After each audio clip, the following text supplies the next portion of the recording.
এই বল। ওই আজকে শুটিংটা বলো অন্যরকম বলো, বুঝতে পারছিস তো? ঠিক আছে, তুই রেডি তো? শোন, ও রাজার পাঠ বললাম, করবো না বলো। আজ রাজা না তো, আজ রাজা তুই।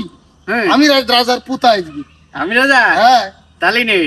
ঠিক আছে, হ্যাঁ, ডায়লগ দিলাম, বলো। দে ডায়লগ দে। আচ্ছা। ওপরের ওই নীল আকাশ আর নিচের খাঁটি জমিন ছুঁয়ে কসম করছি দাদু, যতদিন পর্যন্ত না ওই কালো ডাকাতের গলা কেটে তোমার সামনে হাজির না করতে পারবো, ততদিন পর্যন্ত আর আমি আমার এই মুখ তোমাকে দেখাবো না দাদু। এই, আমি বুঝতে পারলাম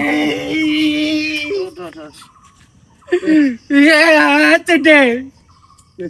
আমি তো বুঝতে পারিনি, শোন, এটা বুঝতে পারিনি না? তুই যখন আমি রাজা, তুই আবার এরকম করে মেরে দিতে আমার লাগি নেবো নাই। এটা অভিনয়ের মধ্যে তো। তোর ভাবিনার গুলি মারি তোর। আমার কথা শোন, কার সাথে বলিনি ভাই। কারোর সাথে বলবো না আমি। আমার আব্বার ডেকে নিয়ে আসবো এখন। ওটা তোর ততক্ষণ ধরে তুই তুই অভিনয়ের গুলি মারি তোর। কার সাথে বলবি তো, বুঝলি? কার সাথে বলবি না। কিরাম পাগল মনে করি না, তোর ববিনার গুলি মারি তোর, টাকা না ছেড়ে দিস। এখানে একটু অভিনয় করতেও আমার লাগেনি বলে, আমার দুদিন করে ঠুকাই আমার।